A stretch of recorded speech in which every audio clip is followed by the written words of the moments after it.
بسم الله الرحمن الرحيم السلام عليكم ورحمة الله تعالى وبركاته داود يالكوسو دوادا وركا هبينimo xogta ciyaaraha qodobada aad kula soo doontaan waxa kamid Lionel Messi oo sheegay in hoos u dhac uu ku yimid horyaalka dalka Spain tan iyo markii uu ka baxay Cristiano Ronaldo waraysi uu bixiyay Lionel Messi waxyaabii uu uga hadlay ayaan kugu soo gudbin doonaa daawada xogta burcatigidhada ka dhacaysa taageerayaasha ka qayb galaya finalka Champions League iyo booliska magaalada Madrid oo isku baacsanaya wajidadka waaweyn ee magaaladaasi Real Madrid oo ku sii dhawaanaysa soo xirigelinta saxiixa xidiga qadka dhexe Ajax Van de Beek kaasoo wacdara dhigaya xilli ciyaareedka liiska kooxdii ugu wanaagsaneed Europe League oo lagu dhawaaqay iyo kooxda ciyaartoyda ugu badan ku leh waan ku sheegi doono macalinka kooxda Chelsea Mauricio Sarri oo go'aansaday inuu isaga baxo kooxda Chelsea isla markaana uu tababaro u noqdo kooxda Juventus ee dalka Talyaaniga warbixin ayaan idinkaga haynaa daawada qodobadaas iyo kuwa kale ayaan kugu soo gudbin doonaa wararka habeenimo ee xogta ciyaaraha barkale soo dhawaada aanu ku bilownay xidiga kabtanka waa kooxda Barcelona iyo xulka qaranka Argentina Leo Messi ayaa bixiyay waraysi dhinacyo badan taabanaya oo uga hadlay arrimo la xiriira kubadda cagta isagoo ka hadlayay xiriirka kala dhaxeeya Neymar Jr oo maray ka soo wada shaqeeyeen kooxda Barcelona ayuu yiri xiriir aad u fiican ayaa naga dhaxeeya waan wada hadalnaa oo xitaa waxaan ku wada jirnaa group WhatsApp aniga isaga iyo Luis Suarez South America waxaan looga yaqaanaa saddexdii sutakas ayuu yiri Leo Messi iyadoo markaasi uu qeexayay xiriirka iyo saaxiibtinimada ka dhaxaysa saddexda weerar ee Emerson la isku yiraahdo ee Barcelona markaa ka soo wada shaqeeyay Leo Messi waxa uu ka hadlay bixitaankii Cristiano Ronaldo ee horyaalka Spain waxaana uu yiri markii xilli ciyaareedku bilowday waan sheegay in Madrid ay tabi doonto isaga laakiin dadka Madrid jooga waa ay ugu xanaaqeen laakiin run ayay ahayd sidee ayadan u tabi karin ciyaaryahan isaga oo kale ah oo konton gool ku dhalinaya xilli ciyaareedkii waa tabtay Madrid sida ay u tabi lahayd koox walba oo Cristiano ka tago dabcan horyaalka La Liga ayaa tabay xitaa sababtoo ah xidiga ugu fiican ayaa horyaalka ka dhiga mid xiiso leh waa run inuu fiicnaa horyaalka sababtoo ah horumar ayaan samay jirnay aniga iyo asaguba sanad walba aniguna shaqo aad u fiican ayaan qabanayay ayuu yiri Leo Messi waraysigan uu uga hadlayay bixitaankii Cristiano Ronaldo ee horyaalka Spain Lionel Messi ciyaaryahanka reer Argentina iyo kooxda Barcelona ayaa qiray kadib markii uu Cristiano Ronaldo ka tagay horyaalka Spain in horyaalku uusan wax xiiso markaas sida u buuran lahayn isla markaana loo baahan yahay in ciyaartoyda waaweyn ee saameynta leh ay horyaalkaas kor u qaadi karaan waxa uu ka hadlay sidoo kale waraysigan uu bixiyay guuldaradii nasiib darrada ahayd ee ka soo gaartay kooxda Liverpool ee ay uga hareen Champions League waxa uu yiri nasiib darro ayay ahayd guuldaradii Liverpool waxaan sameynay qaladaad waaweyn waxay inooga badiyeen baahida ay u qabeen ciyaarta iyo sidoo kale disciplineka ay soo bandhigeen ciyaarta aad bay inooga fiicnaayeen dhinac walba annaga ayaa qaladka iska lahayn oo kuma aanan taxadirin kulankan sida weyn ayuu yiri Lionel Messi kabtanka Barcelona macalinka kooxda Chelsea Mauricio Sarri ayaa ku dhawaaqay inuu ogolaaday in uu noqdo tababaraha kooxda Juventus waxaana uu weydiistay Chelsea in ay fasaxaan oo qandaraaskiisa la burburiyo Sarri ayaa ku wargeliyay agaasimaha kooxda Chelsea Marina go'aankiisa shalay oo Jimco ahayd waxaana ay u ballan qaaday Chelsea inay mustaqbalkiisa kala hadlayso milkiilaha kooxda Roman Abramovich Chelsea ayaa sugaysa in ay dalab rasmi ah ka hesho kooxda heysata horyaalka Talyaaniga ee cajuusa Juventus maadaama ay doonayaan inay markaasi magdhow laga siiyo sanadka uga haray qandaraaskiisa Mauricio Sarri taasoo u dhiganta mushaarkiisa 5 milyan ee gini Mauricio Sarri macalinka kooxda Chelsea ayaa uga soo biiray hagaagii hore kooxda Napoli ee dalka Talyaaniga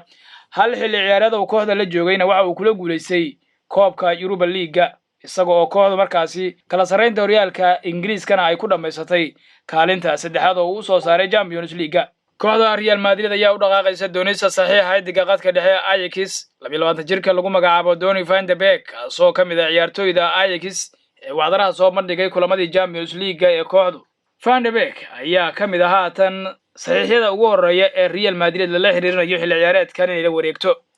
waxa kale oo ay Real doonaysaa xidiga qadka dhexe ee kooxda Tottenham Hotspur Christian Eriksen kaasoo haatan 27 sano jir waxa la leeyahay Pogba ayaa kamid ah ciyaartoyda la xiriirinayo kooxda Real Madrid laakiin haatan wararkii ugu dambeeyay ay qorayso majalada The Sun Real Madrid waxa ay ku kalsoon tahay la soo wareegitaanka labada xidig ee qadka dhexe uga dheesha kooxaha Ajax iyo Tottenham Hotspur ee Christian Eriksen iyo Donny van de Beek. waxaa markaasi kamid ah ciyaartoyda Real Madrid lala xiriirinayo inay la soo wareegi doonto midkood Kylian Mbappe ama Neymar Jr sida ay qorayso majalada The Sun. Real ayaa haatan qarka u saaran inay ka saxiixato heshiis 5 sanadood ah xidigii Chelsea haatan ku dhawaaqay inuu isaga tegayo Eden Hazard kaasoo lagu sawiray isagoo ku sugan magaalada Madrid ee caasimadda dalka Isbaanishka. Real Madrid ayaa ku howlan xilli ciyaareedkan inay wax badan ka bedesho safka kooxdeeda oo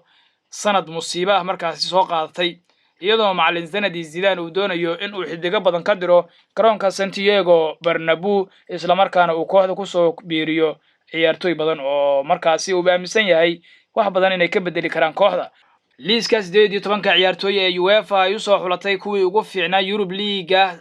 2018-2019 ayaa si rasmi ah loogu dhawaaqay kadib xilli ciyaareed tartankaasi lagu soo daawaday goolal cajiib ah kubad qurxoon iyo madadaalo badan ayaa waxa ugu dambeyntii kulanka ugu dambeeyay si foolka foola isugu soo baxay kooxaha England ka wada dhisan ee Arsenal iyo Chelsea iyadoo koobka ugu dambeyntii natiijo 4-1 ah ay ku qaaday kooxda The Blueska ee Chelsea ee magaalada London galbeedkeeda ka dhisan iyadoo Chelsea ay noqotay kooxda ku guuleysatay koobkan iyadoo markaasi unbeaten oo aan hal kulan oo kamid ah kulamadii ay ciyaartay laga badin ayaa sidoo kale noqotay kooxda awood ku qabsatay liiska xidigaha ku soo baxay kuwa ugu fiicnaa tartanka.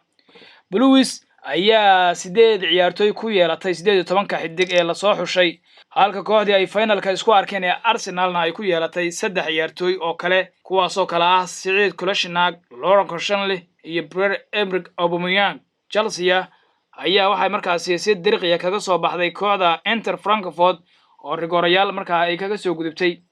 kaalinta labaad ayay kooxdaasi Inter Frankfurt ka gashay xidigaha markaa loo soo xushay kuwii ugu fiicnaa ciyaartoyda tir ahaan.